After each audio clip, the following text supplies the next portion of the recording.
Question क्या था, water is observe to emerge with equal speed from the holes. क्या बोला, equal speed from the holes which are at the same level on opposite sides in a tin can. तो अगर tin can है, इसमें बोला same level पे equal speed, क्या बोला है, equal speed. The liquid pressure property related to this observation is.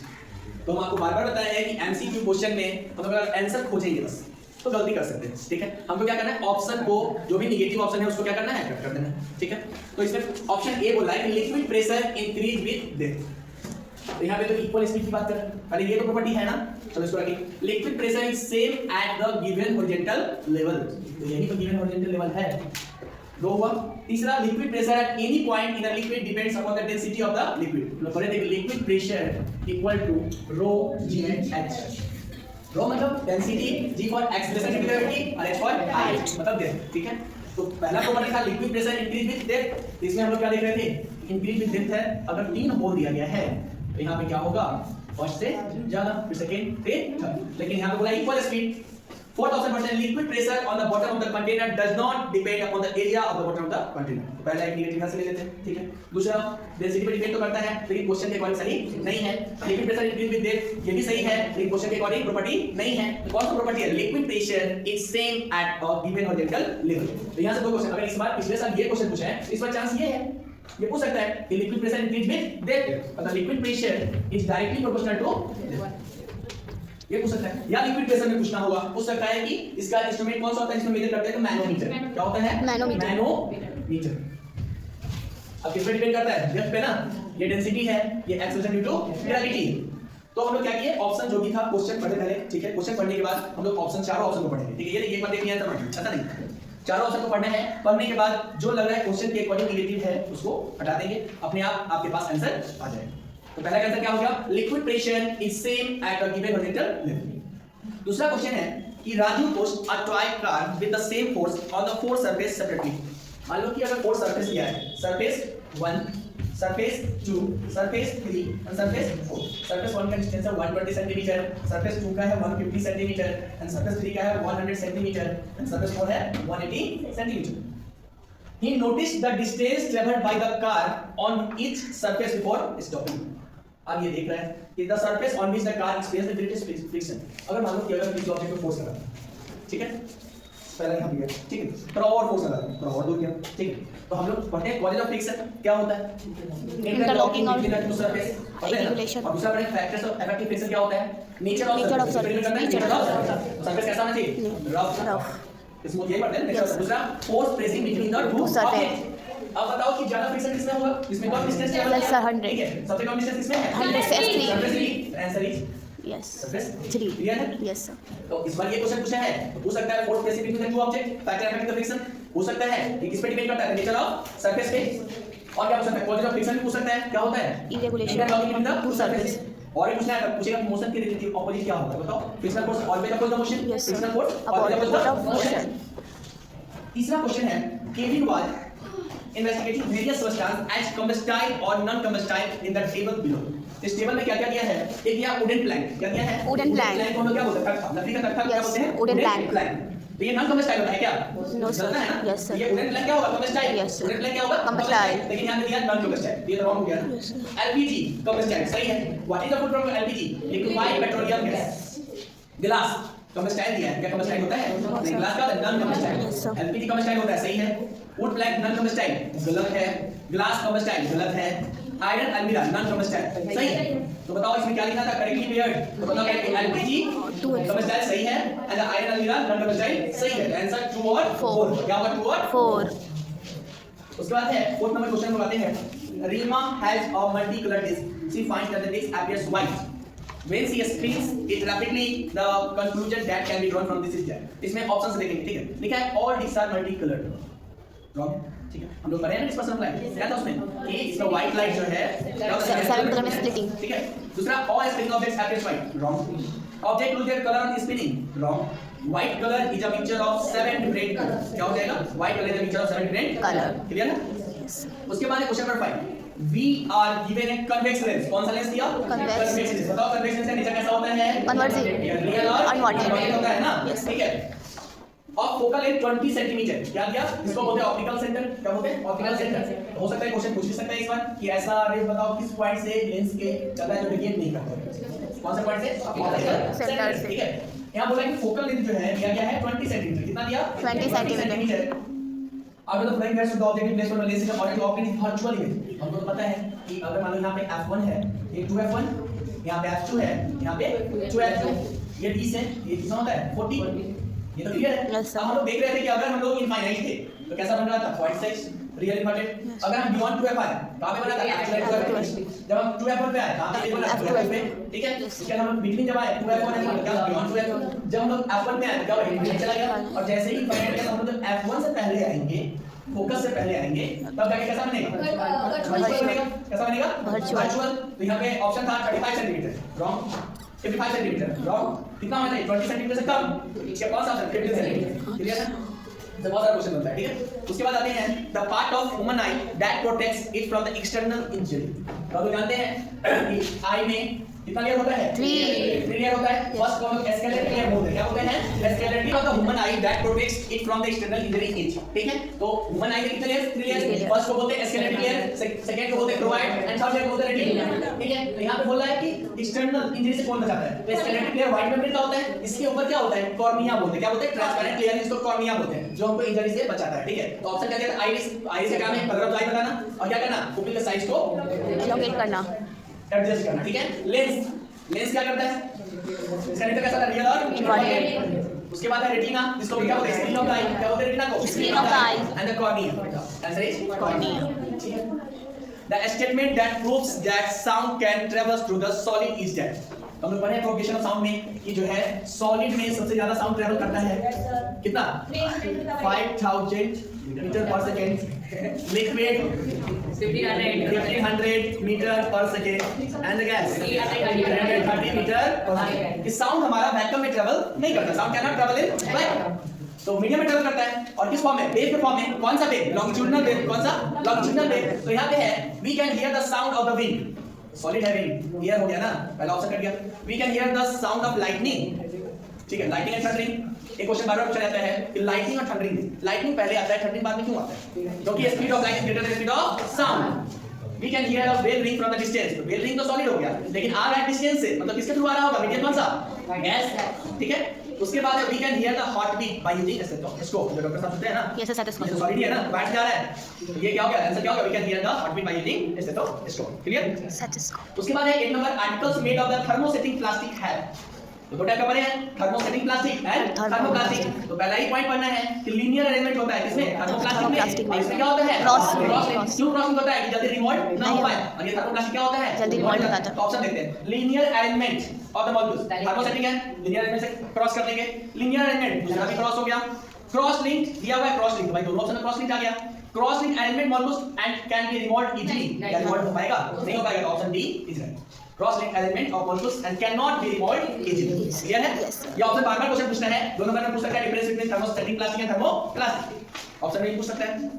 उसके बाद है कि equally weight piece of the nylon and cotton were taken the soaked in the beaker of the full of the water after stock time they were taken out and the weight again the change that was observed in the question है equal weight piece of the nylon and cotton. दो type का दिया fibres, एक क्या दिया?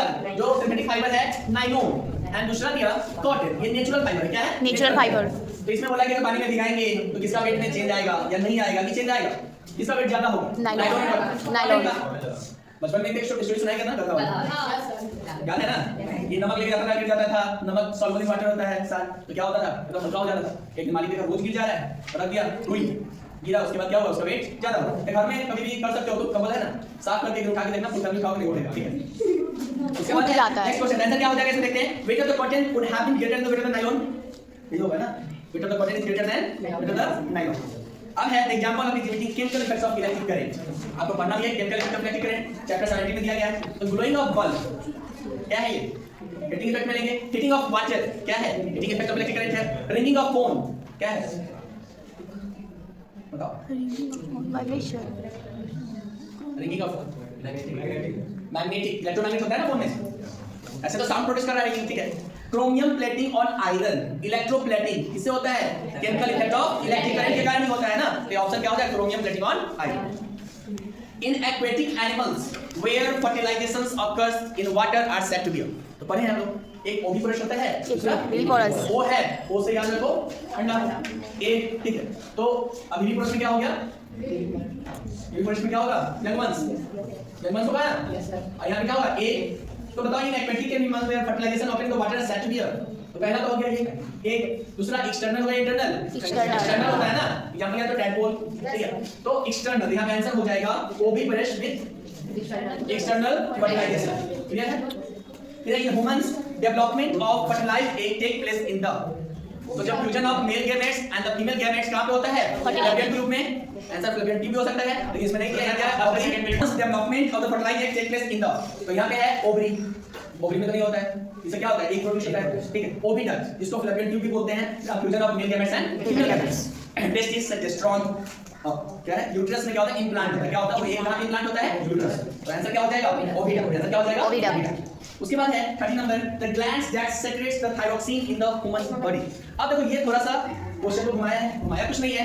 इसको endocrine glands के पास क्या होता है? डक्ट नहीं होता है, ठीक है। क्यों? क्योंकि वो हार्मोन रिलीज करता है। क्या रिलीज करता है? हार्मोन। एक्सोक्राइन ग्लैंड क्या करता है? Juice, juice enzymes. तो विद डक्ट एक्सोक्राइन के पास क्या होता है? डक्ट। एंडोक्राइन के पास डक्ट नहीं होता है, इसलिए उसे बोला जाता है डक्टलेस ग्लैंड। क्या बोला जाता है? Ductless gland. तो यहाँ पूछ रहा है gland that secrete thyroxine in human body. जैसे ही थायरोक्सिन वर्ड आया तो आप ऑप्शन सबसे पहले खोजेगा, अरे थायराइड ग्लैंड तो है नहीं, थायराइड ग्लैंड मिला ही नहीं हमको। ग्वाइटर है क्या? ग्वाइटर मिला ही नहीं। तो लास्ट में हमको नहीं पता चला, हम लोग ठीक करने कुछ, लेकिन यहाँ पे एक ऑप्शन दिया हैज नो डक्ट। तो थायरोक्सिन क्या है? एंडोक्राइन ग्लैंड का पार्ट है। थायराइड ग्लैंड क्या होता है? Endocrine gland. थायराइड ग्लैंड से क्या हार्मोन सेक्रेट होता है? थायरोक्सिन। और यहाँ पे क्या होता है? हैज नो डक्ट, ठीक है। अब पूछा है is located on the skin, wrong. कहां होता है? नेक में होता है ना, ये गलत है। Control the function of other glands, नहीं। उसके बाद release hormone that the growth, growth के लिए पिट्यूटरी ग्लैंड है। तो आंसर क्या हो गया? Has no duct. ऐसे एंडोक्राइन ग्लैंड को लोग डक्टलेस ग्लैंड बोलते हैं। एक मिक्स ग्लैंड का क्वेश्चन बार-बार पूछा जाता है, पेनक्रियाज मिक्स ग्लैंड होता है। उसमें क्या होता है? पैनक्रियाटिक जूस भी सेक्रेट करता है, और दूसरा क्या करता है? इंसुलिन हार्मोन, जिसके कारण क्या होता है? डायबिटीज। क्या हो जाता है? डायबिटीज। पिट्यूटरी ग्लैंड तो हो गया ग्रोथ हार्मोन। मास्टर ग्लैंड किसको बोला जाता है? पिट्यूटरी को बोला जाता है। मास्टर ऑफ मास्टर ग्लैंड किसको बोला जाता है? हाइपोथैलेमस। किसको बोला जाता है? हाइपोथैलेमस, क्लियर है? तो क्वेश्चन में डिस्कस करते हैं, तो एक क्वेश्चन से बहुत सारे क्वेश्चन भी। Next, chromosomes that the female zygotes receives from the mother and the father respectively. Simple था, इजी क्वेश्चन था कि अगर मान लो फीमेल जाइगोट्स के बारे में बात कर रहा है ना, तो हम लोग पढ़े हैं कि फादर एक्स वाई होता है, मदर एक्स होता है। अगर मान लो कि फादर से एक्स आया और मदर के पास एक्स ऑलरेडी है, तो ये कौन सा बनाएगा? Female child. क्या बनाएगा? ठीक है। दूसरा, अगर मान लो कि फादर से वाई आया और मदर से एक्स, तो क्या? क्लियर है? तो यहाँ पूछ रहा है chromosomes that the female zygotes receive from the mother and the father respectively. तो एक्स क्रोमोसोम्स, वाई क्रोमोसोम्स, ये तो हो जाएगा किसके लिए? मेल के लिए। वाई क्रोमोसोम्स, एक्स क्रोमोसोम्स, ये भी मेल के लिए। एक्स क्रोमोसोम्स, यही होगा। ऑप्शन सी राइट आंसर होगा, ठीक है। An infectious disease that spreads through the water and is caused by bacteria। जैसे ही देखेंगे तो ट्यूबरक्लोसिस, ये क्या होता है? माइकोबैक्टीरियम ट्यूबरक्लोसिस के कारण होता है, ठीक है। टाइफाइड, ये तो वाटर के कारण होता है ना, कंटामिनेटेड वाटर। कौन सा? कंटामिनेटेड वाटर के कारण क्या होता है? टाइफाइड। कौन सा बैक्टीरिया प्रेजेंट होता है? Salmonella typhi. क्या होता है? Salmonella typhi. टेटनस किसके कारण होता है? स्वाइल के कारण होता है। इसमें मोटाइल बैक्टीरिया होता है। कौन सा बैक्टीरिया होता है? मोटाइल, जिसको क्लोस्ट्रिडियम टेटनी भी बोलते हैं। क्या बोलते हैं? क्लोस्ट्रिडियम टेटनी, क्लियर है? फिर आते हैं बैक्टीरिया और virus stimulated the blood cells inside our bodies to produce. क्या होता है? Antibody, antibiotic, antigens and pathogens.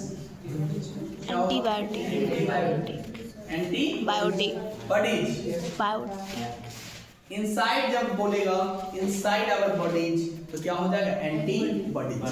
हम लोग पढ़ते हैं कि हमारे पास आरबीसी होता है। क्या होता है? आरबीसी, डब्ल्यूबीसी और प्लेटलेट्स। जानते हैं? आरबीसी, डब्ल्यूबीसी और प्लेटलेट्स। आरबीसी को बोलते हैं रेड ब्लड सेल। क्या बोलते हैं? Red blood cell. Red blood cell कितना लाइफ स्पैन होता है? 120 days. WBC white blood cell 7 days. 5 to 6 days या 7 डेज भी कर सकते हैं। और एक होता है प्लेटलेट्स। क्या होता है? प्लेटलेट्स कितना होता है बताओ? नॉर्मल बॉडी में कितना होना? 1.5 लाख to 4 लाख। अब देखो इसका नेम है आरबीसी, को हम लोग क्या बोलते हैं? इरेथ्रोसाइट्स बोलते हैं। क्या बोलते हैं? इरेथ्रोसाइट्स। WBC को बोलते हैं लिकोसाइट्स, क्या बोलते हैं? Leukocytes। और प्लेटलेट्स को बोलते हैं थर्मोसाइट्स, ठीक है। तो ये WBC को ये लोग बॉडी का सोल्जर बोलते हैं ना, Yes. यही हमारे जितने भी डिजीज से वो लड़ता है WBC, ठीक है। जब भी जाओगे डॉक्टर के पास तो WBC कितना होता है बॉडी में? होना चाहिए 4500 से 11000 के बीच होना चाहिए, ठीक है। इससे ज्यादा हो जाएगा तो बॉडी में इंफेक्शन ज्यादा हो जाएगा, ठीक है। तो WBC जो है नॉर्मली इसी में हमारे क्या होता है, एंटीबॉडीज, इम्यूनिटी पावर जितने भी देख रहे हो वो सब क्या बनाता है, ये WBC, ठीक है। इसमें ल्यूकोसाइट्स होता है, मोनोसाइट्स होता है, ठीक है। उतना नहीं जानना है, तो जानो कि ये WBC ही हेल्प करता है लड़ने में, ठीक है। अब आ जाते हैं नेक्स्ट क्वेश्चन, एसेशन रीजन आ गया, ठीक है। It is easier to keep an object moving when it is already in the motion than to start it from the rest. For a given pair of surface, static friction is little more than the sliding friction. अब हम लोग पढ़े हैं कि a body is at rest. क्या होता है? Static friction. जब body rest में हो तो कौन सा friction? Static. A body slides over the surface. Sliding friction. A body rolls over the surface. Rolling friction. तो सबसे ज्यादा फ्रिक्शन स्टैटिक फ्रिक्शन, इसको सेल्फ एडजस्टिंग फ्रिक्शन भी बोलते हैं। क्या बोलते हैं? सेल्फ एडजस्टिंग फ्रिक्शन भी बोलते हैं। तो इसमें बताओ सबसे ज्यादा फ्रिक्शन किसमें? स्टैटिक में। फिर क्या होगा? स्लाइडिंग। इसमें आता है लिमिटिंग फ्रिक्शन। क्या होता है?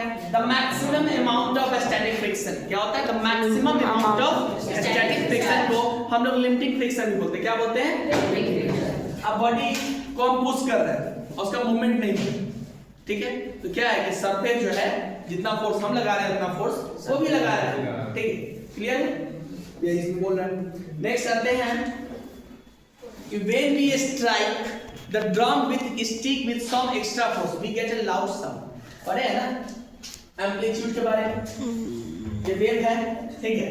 अगर मान लो कि नॉर्मल वेव ऐसे प्रोड्यूस हो रहा है, ठीक है।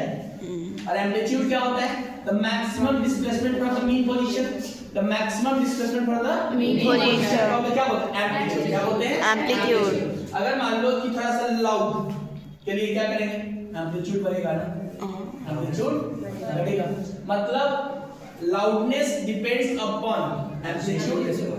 इस पे एम्पलीट्यूड पे डिपेंड्स करेगा। जितना ज्यादा एम्पलीट्यूड होगा उतना ही ज्यादा लाउडनेस होगा। तो यहाँ पे हम लोग जानते हैं कि maximum displacement from the mean position का एम्पलीट्यूड बोलते हैं। ऊपर वाले को हम लोग क्रिस्ट बोलते हैं, नीचे वाले को ट्राउ बोलते हैं। The distance between two continuous crest को वेवलेंथ बोलते हैं। Distance between two continuous crest को क्या बोलते हैं? Wavelength. One oscillation, one cycle या वन वाइब्रेशन, तो time taken to complete one oscillation को टाइम पीरियड बोलते हैं। क्या बोलते हैं? Time period. Time taken to one oscillation, time period. Time taken to complete one vibration, time period. Time taken to complete one cycle, time period. और बताएं 1 second में अगर इतना सारा फ्रीक्वेंसी साइकिल कंप्लीट कर दिया तो नंबर ऑफ साइकिल पर सेकंड, नंबर ऑफ ऑसिलेशन पर सेकंड, इसको हम क्या बोलते हैं? फ्रीक्वेंसी। ये भी हो सकता है फ्रीक्वेंसी और टाइम पीरियड में रिलेशन इनवर्सली रिलेशन होता है। फ्रीक्वेंसी का यूनिट पूछ सकता है, क्या होगा? अगर एम्पलीट्यूड का पूछ दे तो मीटर, वेवलेंथ का पूछ दे तो मीटर, क्या होगा? मीटर। क्लियर है? उसके बाद है last 19 Faraday experiment shows that we get electricity from the magnetic।